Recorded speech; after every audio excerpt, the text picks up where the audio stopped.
Bien, seguimos.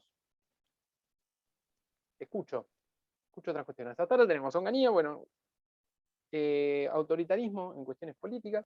El autoritarismo en general se va a caracterizar por eso. Disolución de los partidos políticos, del Congreso, ¿sí? Va a despedir a miembros de la Corte Suprema. Obviamente, como todo gobierno autoritario, va a establecer una fuerte censura, ¿sí? Anticomunismo, su mayor preocupación. De hecho, si antes la preocupación principal de los gobiernos anteriores era el peronismo, la de Onganía va a estar más centrada en el comunismo, ¿sí? Su preocupación. Bien, bueno, ¿qué más? Escucho.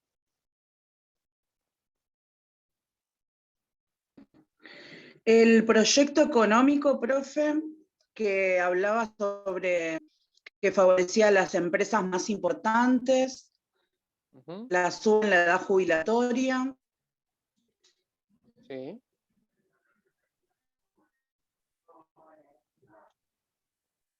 Y algo más.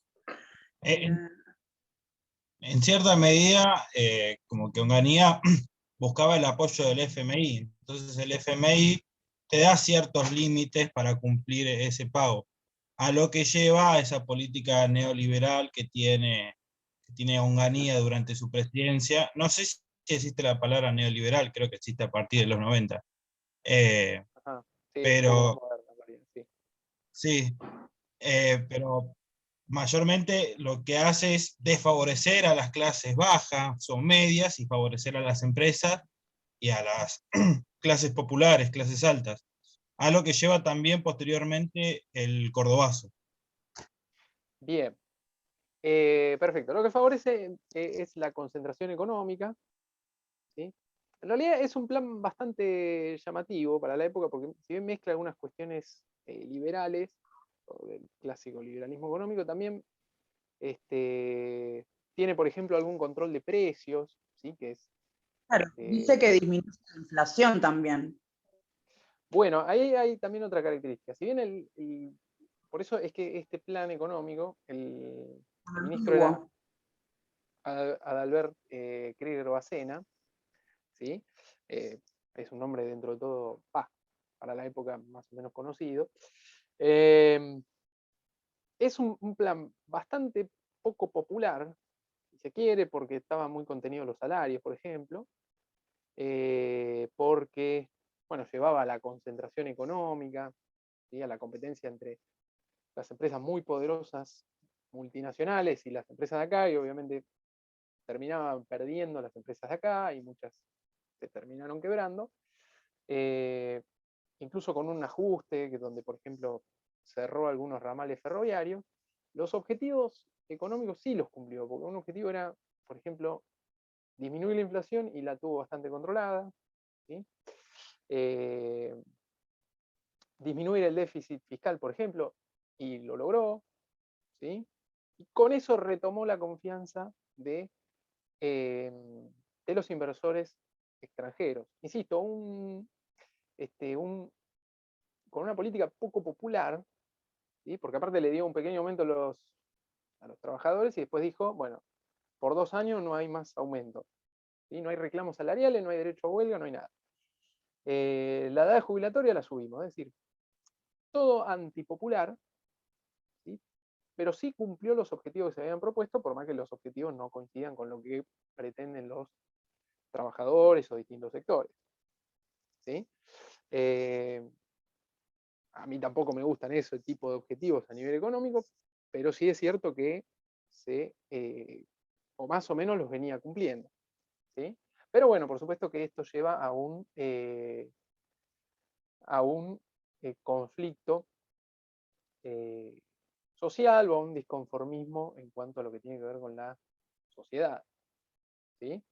Por ejemplo, una de las cosas que se propone o que logra con o con esta confianza que hay en el exterior, por ejemplo en el FMI o por ejemplo en otros estados extranjeros, es que logra hacer grandes obras públicas que le permiten profundizar la industrialización, por ejemplo. ¿Sí? O logra Por ejemplo, se hace en esa época el puente Zárate-Brazo Largo, que une Buenos Aires con Entre Ríos, ¿sí? Un túnel que une Santa Fe con Paraná, la central nuclear Atucha, en Zárate, ¿sí? Grandes obras, obviamente, por esta confianza que tenía, por lo menos en un primer momento, en los inversores extranjeros, mientras muchas empresas argentinas, especialmente las pequeñas y medianas, se iban fundiendo en esta competencia con las grandes empresas extranjeras que venían con facilidades al país. Bien, y obviamente siempre en cuestión de derechos sigue siendo una etapa donde los trabajadores van perdiendo algunas de sus conquistas. Como dijo la compañía, por ejemplo, no sé si lo dijo, pero una es se disminuyen las indemnizaciones por despido, por ejemplo, ¿sí? O la edad jubilatoria que cambia a 65 años, y mismo la reducción de ramales de ferrocarril que lleva o hace que crezca un poco también el desempleo, que haya despidos en ese sector. Bien, ¿qué más? ¿Qué más tenemos?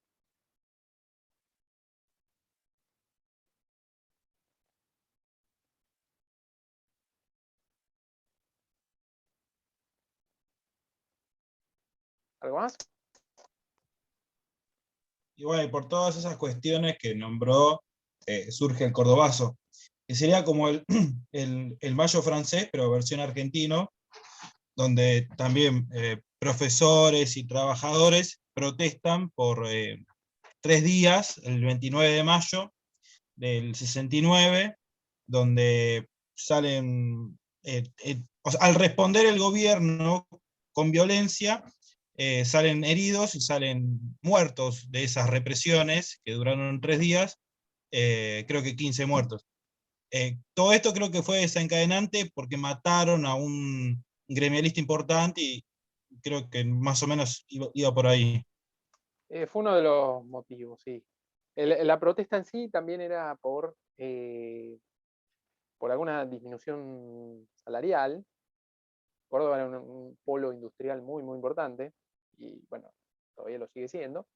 Pero en ese momento, por ejemplo, se habían asentado las principales marcas de autos, ¿sí? Y también hubo, y esto lleva también a los estudiantes, frente a reclamos estudiantiles previo al Cordobazo, hubo otros fallecidos en medio o como víctima de la represión, ¿sí? Tanto en Corrientes como en Rosario, jóvenes estudiantes.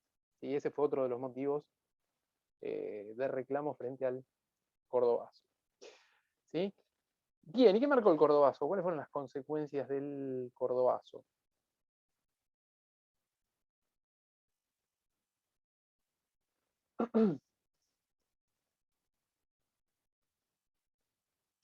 ¿Destruyó el prestigio de Onganía? Bien, perfecto. De alguna manera le muestra, o es una demostración hacia la sociedad de que se puede combatir a este régimen completamente autoritario de Onganía. Y Onganía, que era la figura puesta como el líder que iba a traer disciplina a toda la sociedad, ¿sí? Que iba a acabar con los conflictos, estableciendo orden y disciplina, como si todo el país o cada fábrica, por ejemplo, fuese un regimiento militar. Bien, todo este líder fuerte empieza de alguna manera a caer y a verse que no podía mantener orden o controlar el caos social.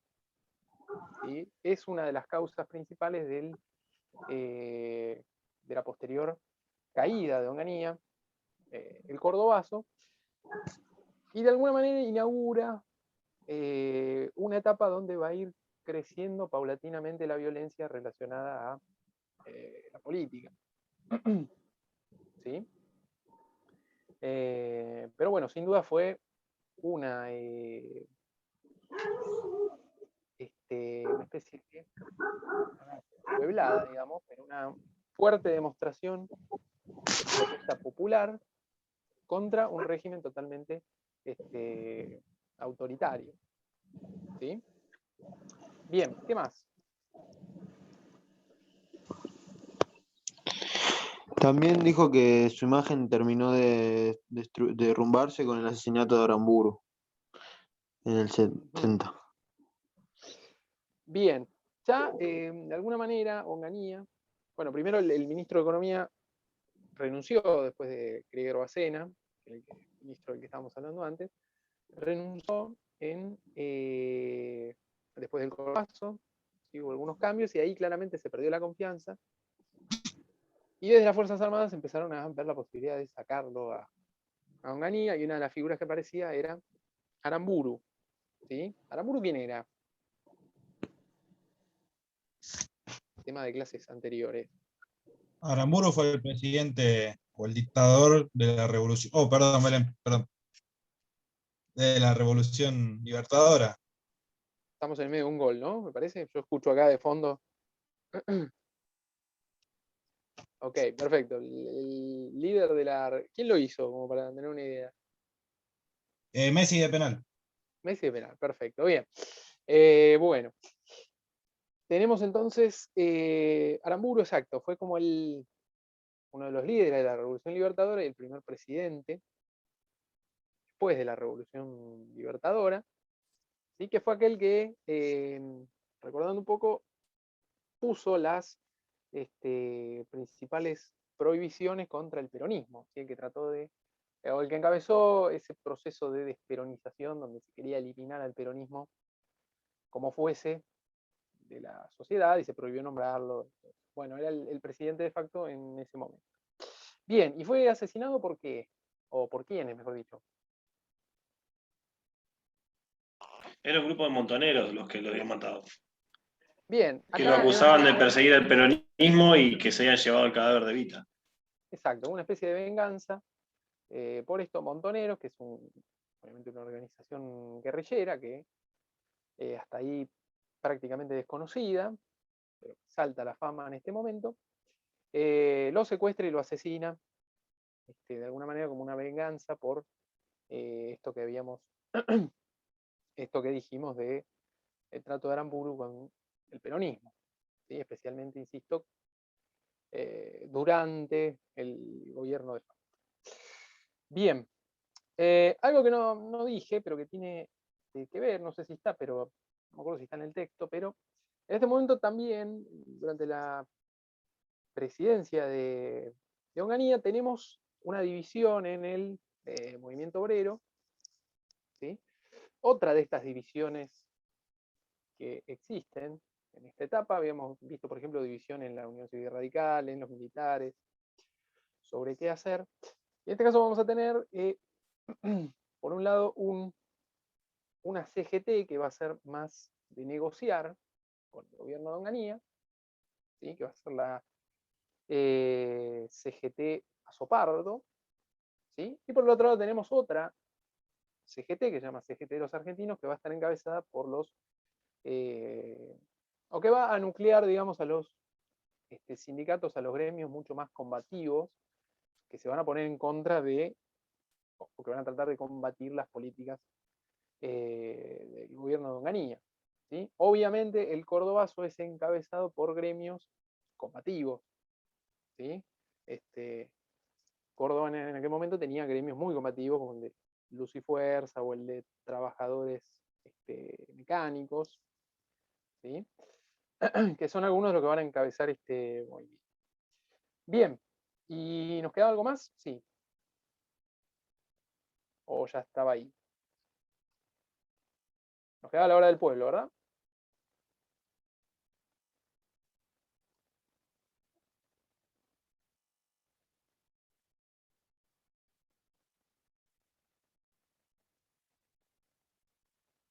Estamos distraídos con la pelota, pero vamos que falta poco y termina la clase. Dale, vamos. Bien, la hora del pueblo faltaba.